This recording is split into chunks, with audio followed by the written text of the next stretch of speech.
Shalom, shalom, shalom, everyone. I want to welcome everyone to King James Bible University. And today we're going to be going through the precepts on Genesis.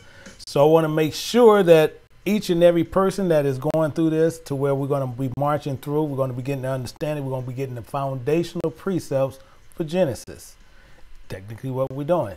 So what's happening right now, if you haven't had a chance, you want to make sure that you actually can go over to the moad.com. You can go over there, put in load. I come in the volume of the book with Elder Johnson, and you can actually get the same file that we actually using to go through the Bible. And what we're doing preceptional foundation and precepts for the Bible, which we're going to be putting in our own Bible, which you can convert it over into an EPUB to where you personally have your own precept Bible. Technically, precept Bibles is not out there. You cannot find them. They are nowhere to be found. The only thing you'll find is relational scriptures that you'll see at the bottom of the verses. That's all you see, but nothing as a sort of a precept to give you the actual understanding of each verse that you're going to read. So this is what we're doing. We're marching. We're going to be going from Genesis. We're going to go all the way to the end of Revelations. So if you haven't went over there and purchased the first one for Genesis, I recommend you do so before we get deeper into where you won't be able to try to keep up, because what they're going to do once we get so far through Genesis, you will be able to purchase the one that I'm completing, but it's going to be actually at a different cost. So it's better to go ahead and get this one where it's clean, and then you can easily catch up, because you can do it, within a couple of hours, or do it over a few days, because you can go back and you can review all of them. You can watch what we already have filled in, what we have done, to where you can go through. So what we're going to do, we're going to get ready, and we're going to get started up. And I'm just setting up to where we're going to be taking off from, because yesterday we left off at verse 18. But remember, I said we had to go back to verse 14 because we had to fill in some things which was missing. So we're going to be doing that and get some understanding there. And then we're going to crank on back up, and we're going to go back through what we was doing. So again, let me get my mug out of the way to where we can get this done. And we're going to start going through these precepts and get the understanding on what's happening. So again, as we were doing on yesterday, we had started out and we have completed verse 18, which it said, and to rule over the day and over the night, and to divide the light from the darkness. And Yahweh saw that it was good. We also gave what the clearness of what the light is, and then we also used those. We should also explain what night is, and then we also put the comparisons to give you more clarification if needed. However, remember we said we had to go back. Remember we didn't do Genesis 1:14. So we need to get those. We need to go back and get Genesis 1:14. Why? Because it's important, because everybody still need to know. We still need to know what that verse means. No matter what, we have to know what that verse means and what's going on. And we left it blank for a reason, because I didn't want you to start getting false understandings. So what we do is we will remove precepts from a verse. And this is the catch on how you check things. We remove precept from a verse. Actually, will not even give you a precept there. What that does is it makes sure as you go through to make sure you're going to stay true to the word. You're going to see me doing this kind of often. But I do that to where we can make sure we stay true to the word. Why? We want to make sure we're not going to try to put a thought pattern in those verses. That's what that does. We can't put a thought pattern in those verses. So what we got to do, I want you to go back up to verse 14. If you put a verse in there, I'm asking you to please remove it, because it could have ran you to a false understanding. If you don't know precepts, or the foundation of precepts, or precept comprehension is actually what I actually master in. That's what I actually do. and that can run you to a false doctrine. That's why I'm asking you to remove it. So what we're going to do, we're going to get this cranked up. We're going to look at this again, and we know that right now, we know he's talking, because it says, and God said, and as I said, I'm doing mine in blue everywhere where the Most High spoke. You can choose to do so or not choose to do so. That's completely up to you. I'm just choosing to do this. So it says, and Yahweh said, let there be lights in the firmament of the heaven in the heaven to divide the day from the night, and let them be for signs and for seasons and for days and for years. He making a statement for 4 different things. With the division of the light from the day and from the night, he's saying for signs, for seasons, for days, for years. He's making himself clear on basically what he's talking about.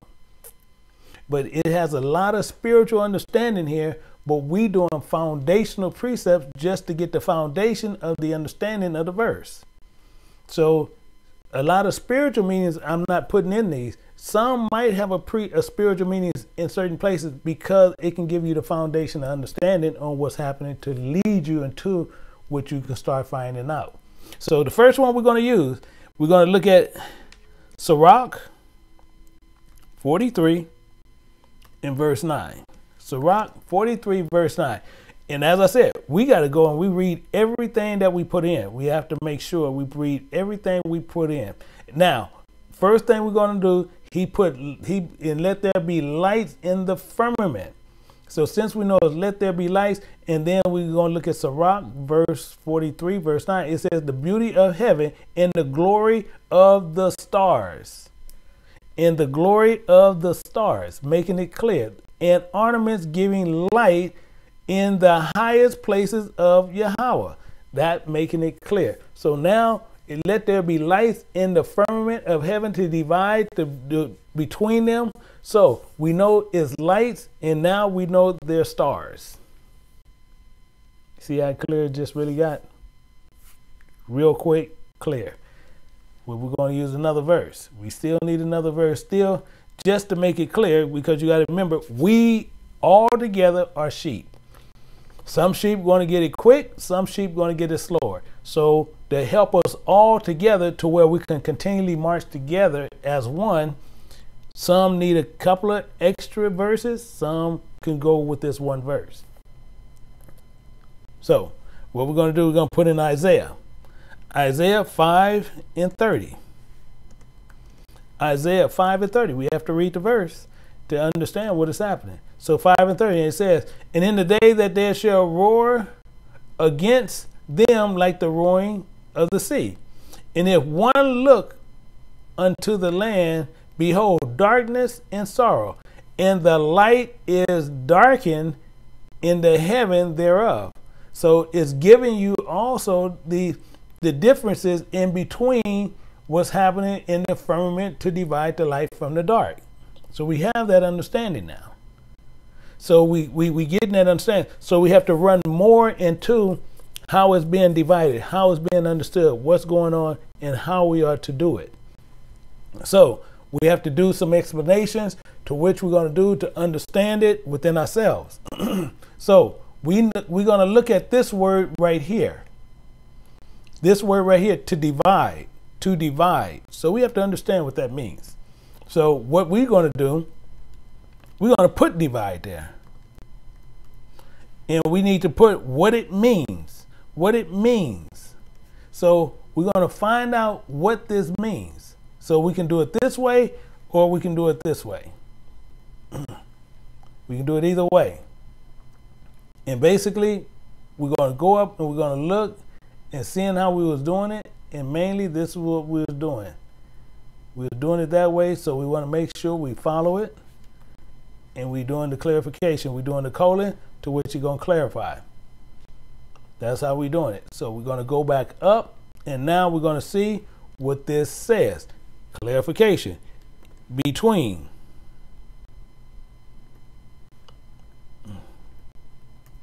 We know between places.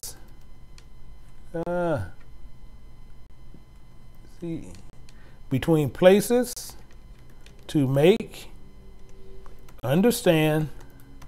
So you don't want to do a lot of writing to where to make you understand. You just know to make understand, comma, consider, or to give wisdom. You follow me? Comma, but divide. This is what we need to understand. So I'm going to bold that one, to which that's why we're going to find out between this. Always make sure you're saving as we go. So we know divide. We want to understand what divide means, because divide is giving us some important information on what we need to know. Meaning what? It's between places. So we're going to divide something between places to make, understand, consider, or to give wisdom. It's dividing this to make sure either you're going to have good wisdom or bad wisdom. It's going to divide this to where we can get the understanding. That's the important part. And this is actually a verse which is really heavily spiritual. But within this verse, we need to understand what's going on with this divide, because this word right here is the main part and the main facet to what you need to really understand and hold on to. Why? Because as it said, let there be lights in the heaven, in the firmament in the heaven. See, everybody going to focus in on that, but that's not the focus. The focus is to divide. The focus is to divide. Why? Because that's what's going to be happening. Most people are going to look at everything else and not look at this. And watch what's going to happen. So for the first one we need to put in there is Exodus. Exodus 13:9. 13:9. As you know, we're going to read it. We're going to read that and find out what Exodus 13:9 says.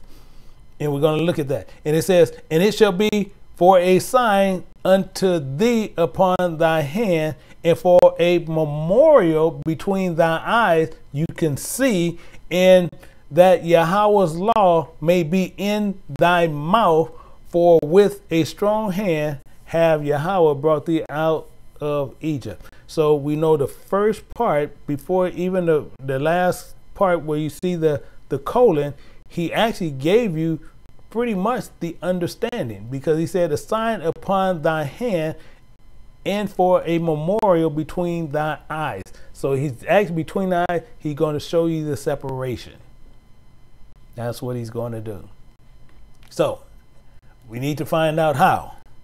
We got to find out how, because we need to know he divided the heaven and from light from day. From night from day, he changed it. So we need to understand, how did he do this? And he's going to actually tell you how. And we're going to put in Daniel, and we're going to put in 9:23.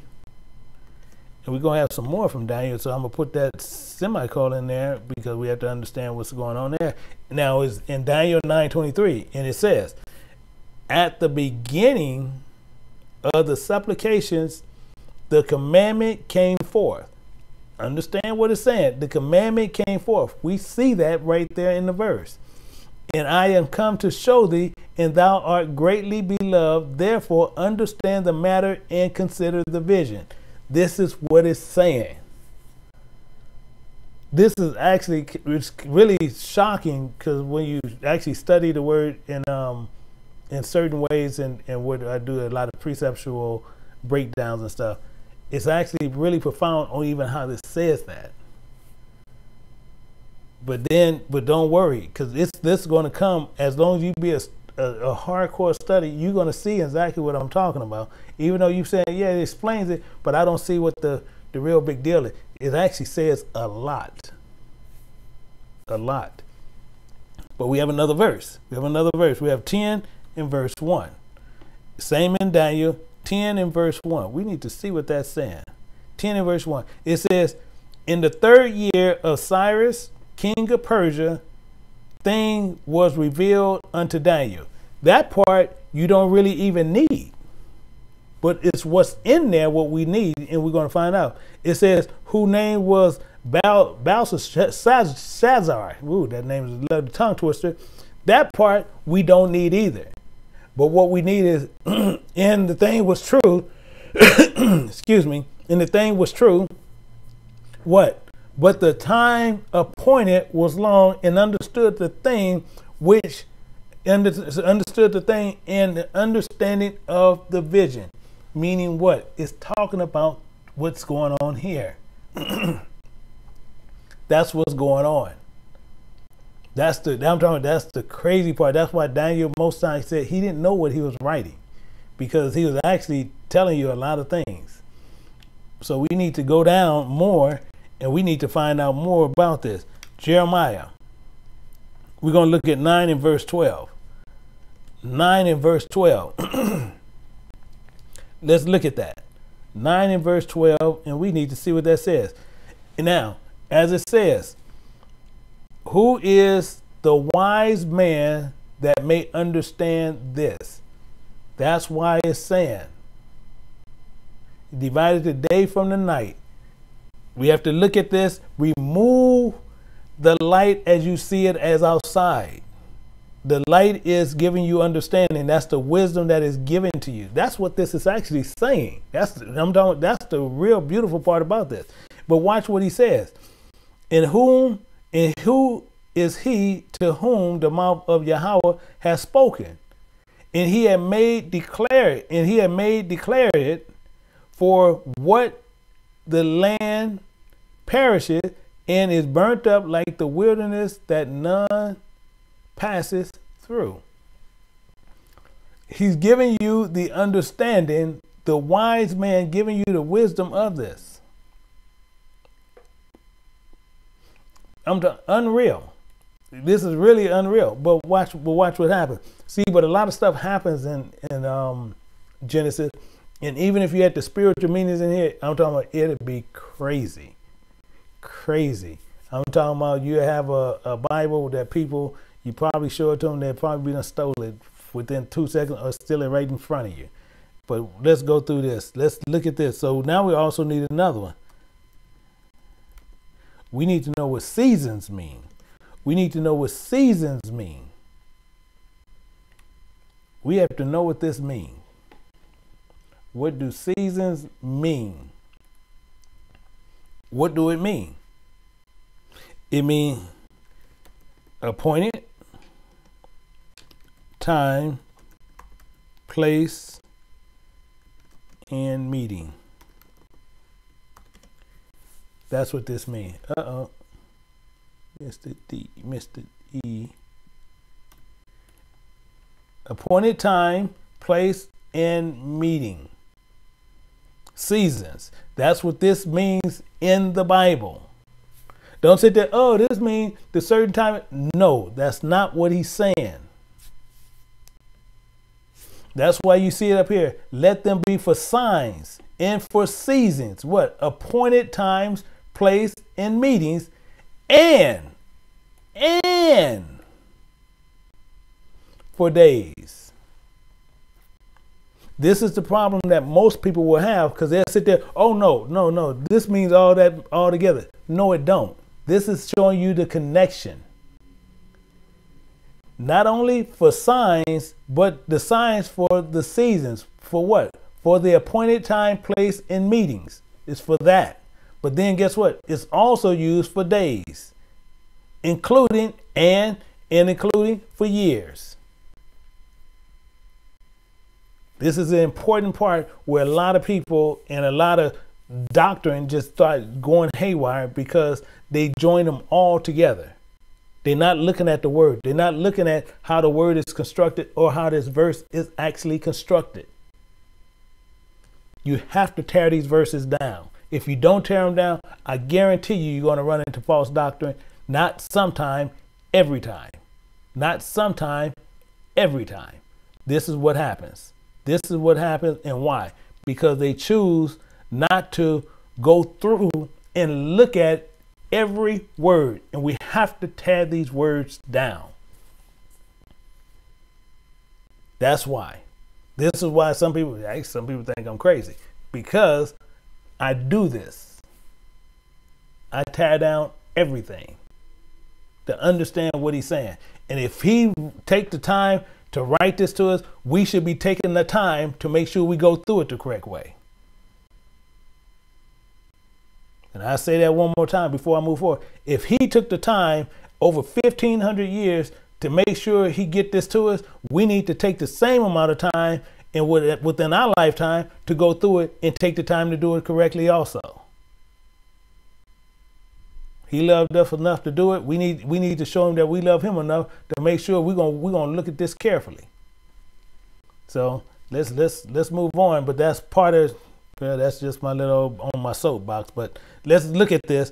We're gonna go to Exodus again, and we're gonna look at this verse 9 and verse 5. 9 and verse 5. We need to look at that. Let's look at this and let's understand what this is saying. And it says, and Yahweh appointed a set time, seasons. He set a set time, saying, tomorrow Yahweh shall do this thing in the land. You see that? He's using the season, and he's also using the days. He's using both in this one verse. He said, at an appointed set time. So at this season, saying tomorrow, those are the days. And he goes on forward, but he didn't have to use the years. See, now he used the years. If you want to go to the spiritual side, you want to use the years, you'll see where he did that to Sarah and Abraham. And he took so long to them, they did the fleshly thing. And so Sarah had Abraham to go into her handmaid Hagar. But he said when he come back, they didn't know when he would come back, but he has a set season, a set time when he was going to come. And it was a set for days, and it was also set for years. That's what happened. That's what happened. We're not going to use it here because we don't really need it here, but I'm just saying, but that's what happened. Now, if you want to put it there, you go ahead and put it there. If that'll help you, reason it out. But let's go to another one. We're going to go to Deuteronomy. We're going to look at 31 and verse 10. 31 and verse 10. Deuteronomy 31 and verse 10. And it says, and Moses commanded them, saying, at the end of every 7 years, seasons, in the solemnity of the year, telling you exactly, released in the Feast of Tabernacle. He's making it clear as day. Clear as day on what went on. Clear as day what went on. But watch this. We have one more we're going to be putting up here for Genesis 14. We need to understand what that one is. We need to understand what that's saying. And what we're going to do, we're going to use numbers. And we're going to use 9 and verse 2. And I do know some people, they're going to write them all the way out. Because I know my brother, Brother Jenkins, and I think my brother, my blood brother, Dwayne, I believe he's writing his out too. But I'm an abbreviator, so I abbreviate. However, we use the numbers. 9 and 2. 9 and 2. It says, let the children of Israel also keep the Passover at his appointed season. At his appointed season. Meaning what? Appointed time, appointed place, and meeting. You see that? I'm talking about it's almost scary when you just see how the Bible is that well connected. Let the children of Israel also keep the Passover at its appointed season. And when he says season, he's using all of them encompassed in one. That's what I'm saying. That's why I'm saying it's kind of crazy. It's a freaky, scary good is what you can call it, because he's using all these in together. He's using seasons, he's using days and years all together. That's what's beautiful about this. So that's what we have for the foundational understanding of verse 14. So make sure you save it. Some might have it automatically saved. That's beautiful. Let's go now, go back down, and we need to pick up. We have verse 18 right there, and let's see what we have. Let's see what we have. We got to start cranking up verse 19. You know what I'm going to do? Then you everybody know. I'm going to copy this, and now I can put this down, and I'm going to go back up, and I'm going to put that in there. Just where I don't have to write it. Some might call me, oh, dang, LD, I didn't know you do it. That, yeah, I kind of do that. So what we need to do, we need to go to Genesis chapter 1, verse 19. Now we can pick up and we can move forward and start taking care of some of these verses. So it says in verse 19, it says, in the evening and morning were the first day, was the fourth day. The evening and morning was the fourth day. Is there anything need to go there? Is there anything need to go there?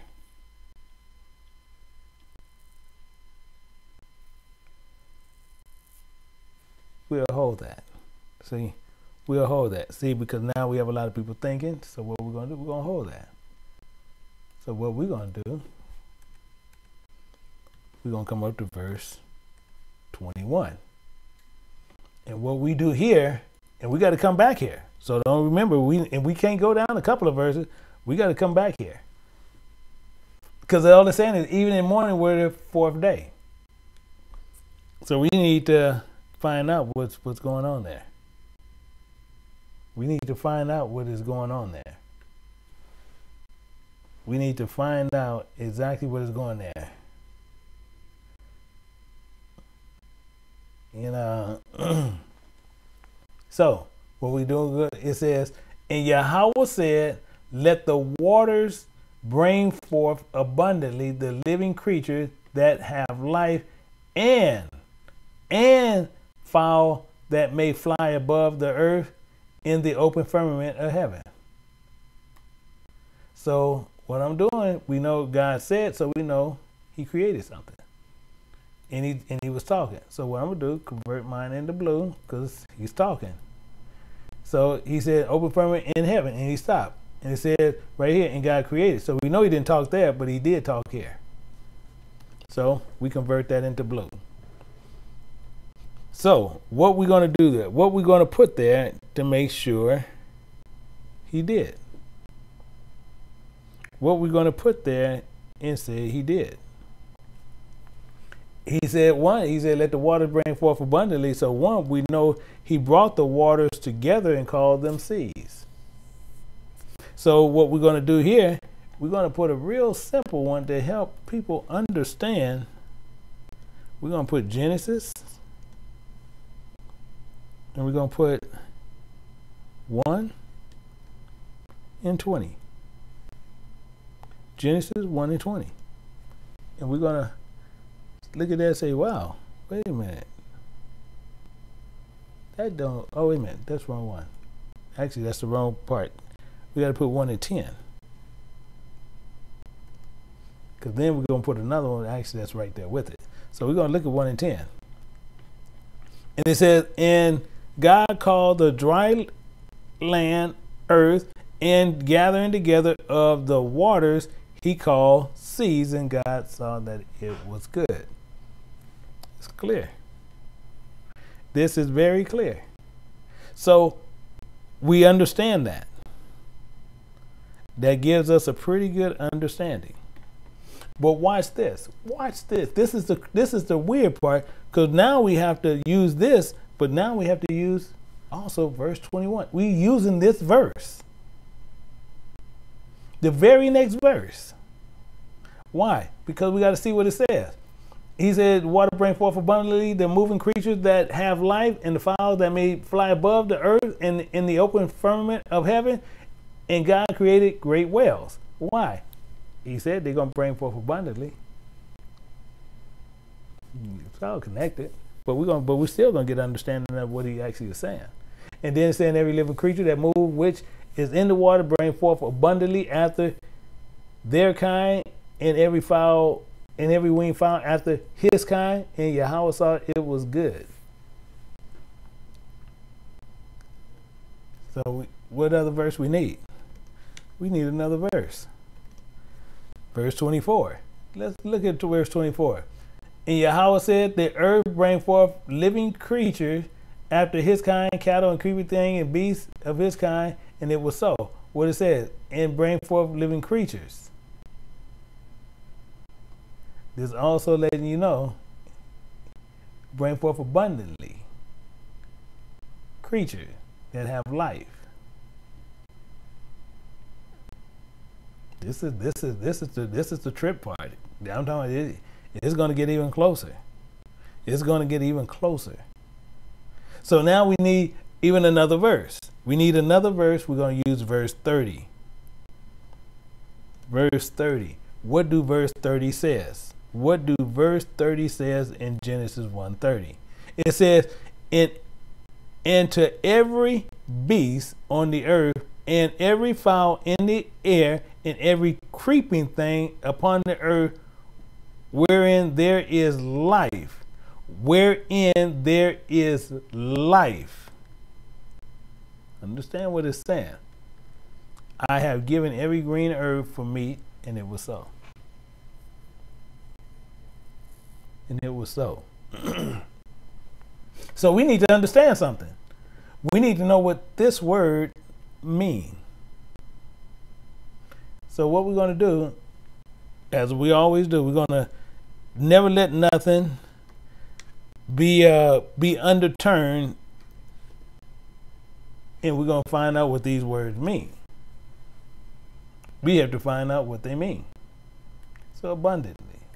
We're going to use this strictly by scripture. What this means. In the first one we're going to look at what this means is using Genesis 8 and 17. Genesis 8 and 17. Let's look at it, see what Genesis 8 and 17 is saying. And it says, bring forth with thee every living thing that is with thee of all flesh, but both of fowl and of cattle, and of every creeping thing that creepeth upon the earth, and that they may breed abundantly in the earth, and it be fruitful and multiply upon the earth. You think they didn't? You think that didn't give you the definition of abundantly and what he was saying?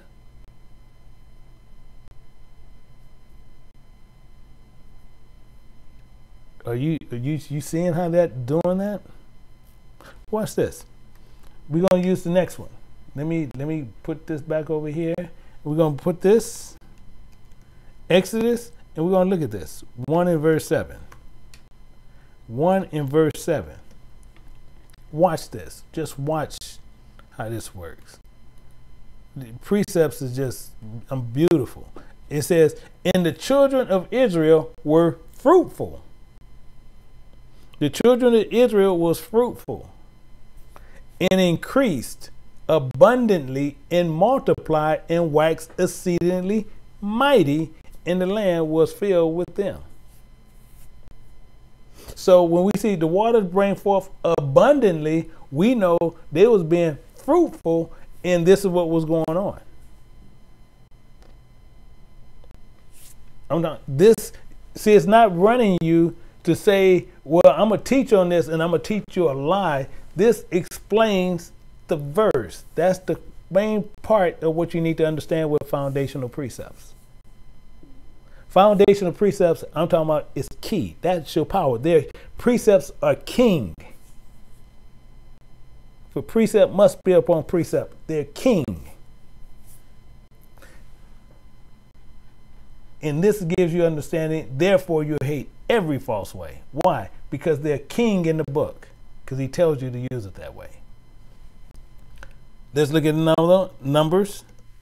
We're going to look at 20 and verse 11. 20 and verse 11. And let's look at that. 20 and verse 11.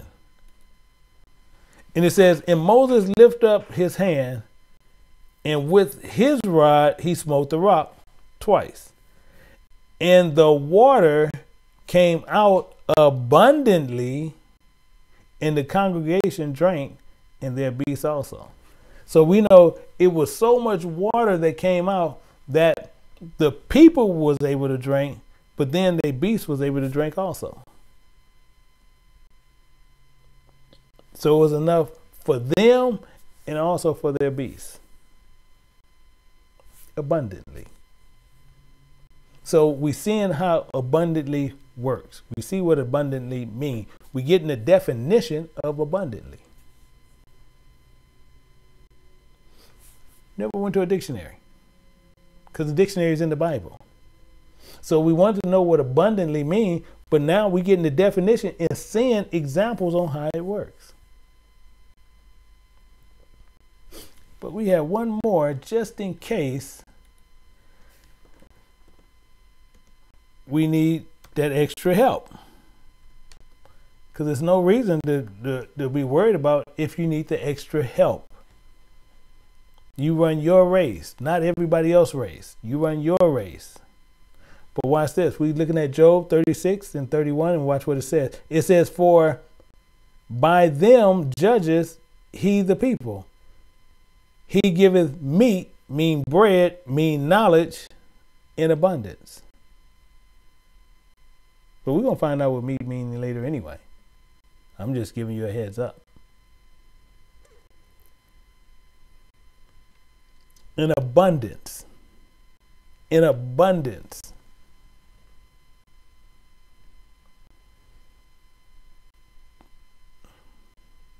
In abundance. But with this here, we also know that it has something else. Because in here, we've seen some other things that said creeping things, creeping things.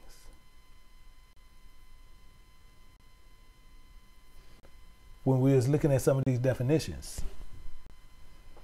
So what we have to do, besides getting all down here and where you see down here, where it start getting into creeping things, we already gonna know what it means when we're up here, because it was also meaning in some of the definition and things that's in the waters and bring forth abundantly. We know within the verse, it also had creeping things. So we need to understand what it means. So we're going to find out what some of that means before we even get there. And we do that for a reason. And you'll see. Now what we're going to do, we're going to put that there. Creeping things. Uh-oh. And we're going to put that there. Why? Actually, I want to do it this way. The reason why, I'm going to show you something. It means pleasures.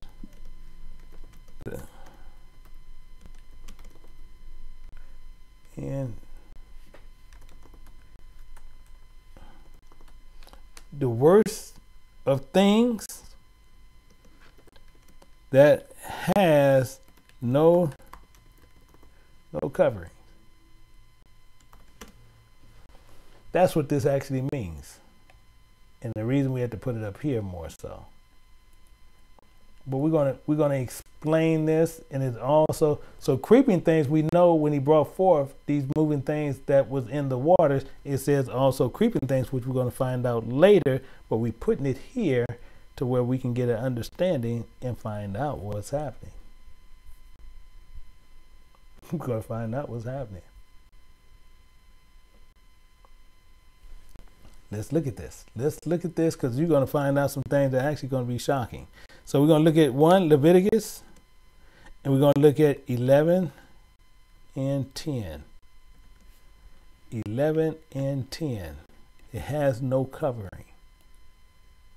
Coming out of the water. Watch this. And it says, and all that have no fins nor scales, which you're going to find out once we get into Leviticus, in the seas and in the rivers, and all that move on the waters, and all and of any living thing which is in the waters, and they shall be an abomination unto you.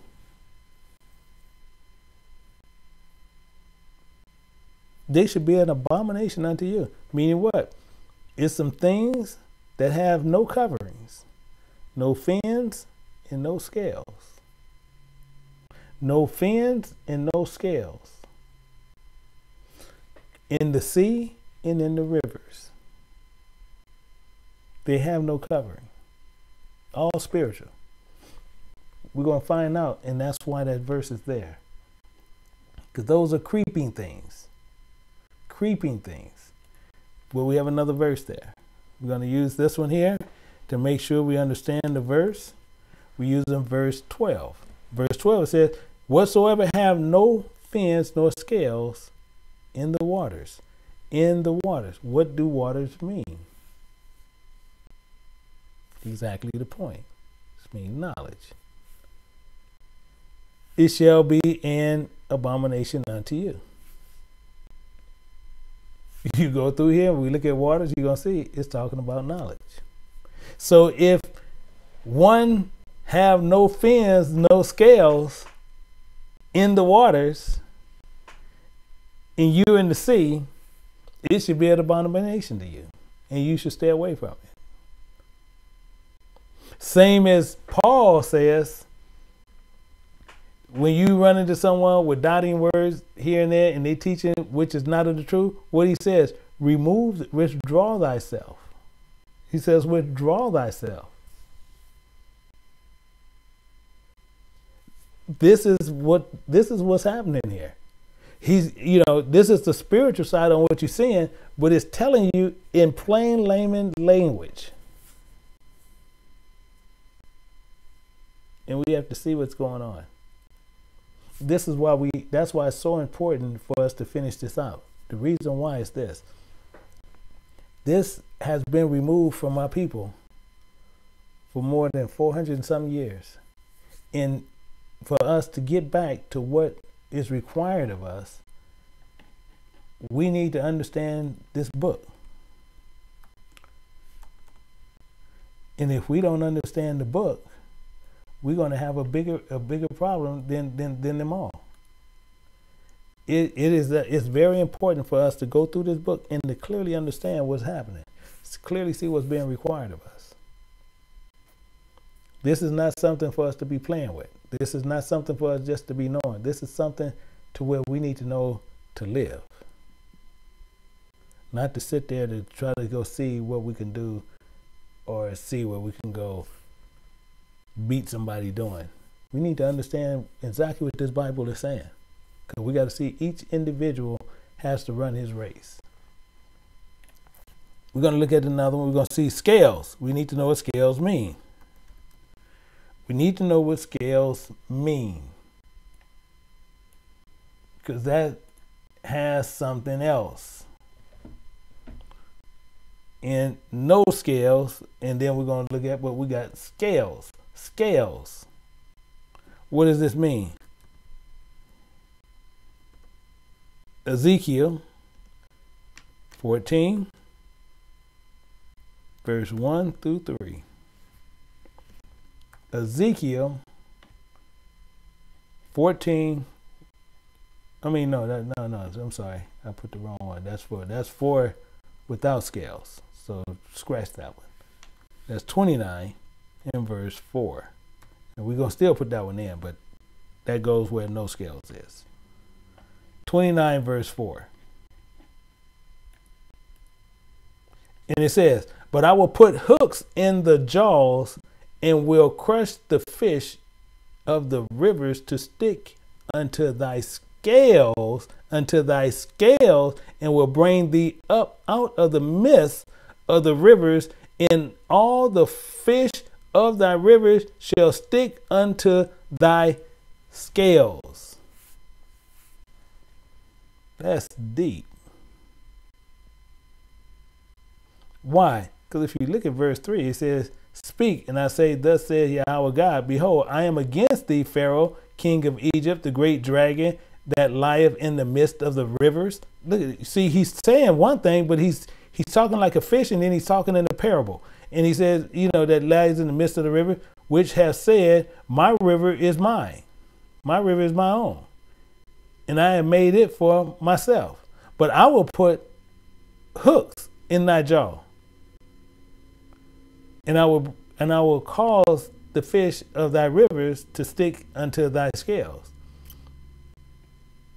And will bring thee up out of the midst of the rivers, and all the fish of thy rivers shall stick unto thy scales.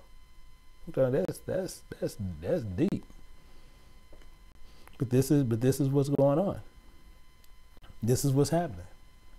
But that scales means that. But no scales, see, as I said, but we also have no scales. No scales. So what do no scales mean? What do no scales mean? We did got to find out what that means. That's Exodus 14. That's 1 through 3. So that's why I said I did it by mistake. Okay, 14, 1 through 3. And it says, and Yahweh spake unto Moses, saying, speak unto the children of Israel that they turn in camp before Pi Hiroth between Madal of the sea over against Baal Zepron, before I shall ye encamp by the sea. And Pharaoh will say of the children of Israel, they are entangled in the land of the wilderness, has shut them in. And I will harden Pharaoh's heart, that he shall follow after them, and I will be honored upon Pharaoh and upon all his hosts, that the Egyptians may know that I am Yahweh. And they did so. You have to look at what that's going on there. Because he said he was going to entangle them. I just read verse 4 just because just going through it, but the main thing is that he's going to entangle them. He already said he's going to catch them up. We just seen that in Ezekiel. We just seen that in Ezekiel.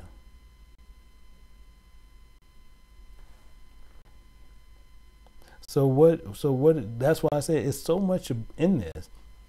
And then he says, above the earth, open in the firmament of heaven.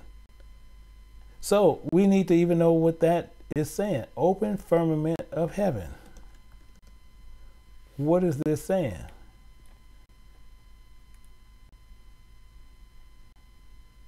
What is this saying? So we need to put that there. Open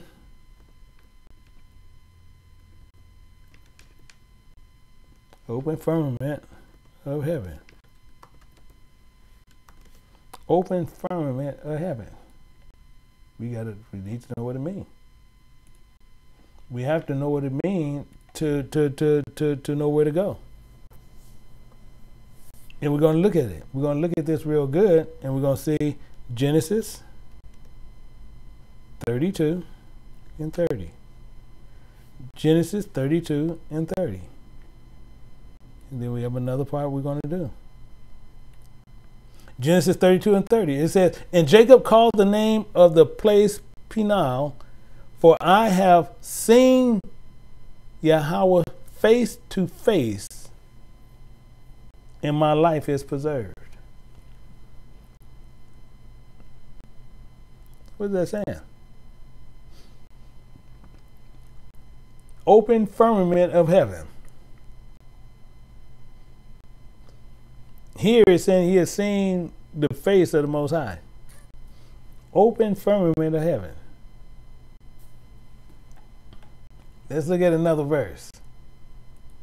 since we're going to another chapter, we're going to put the separation there, and then we're going to do 33 in verse 10. 33 in verse 10. What do this say? And Jacob said, Nay, I pray thee, if now I have found grace in thy sight, then receive my presence at my hand. Therefore I have seen thy face. So the open firmament of heaven is talking about seeing the face of the Most High. Though I have seen the face of God, which thou wast pleased with me.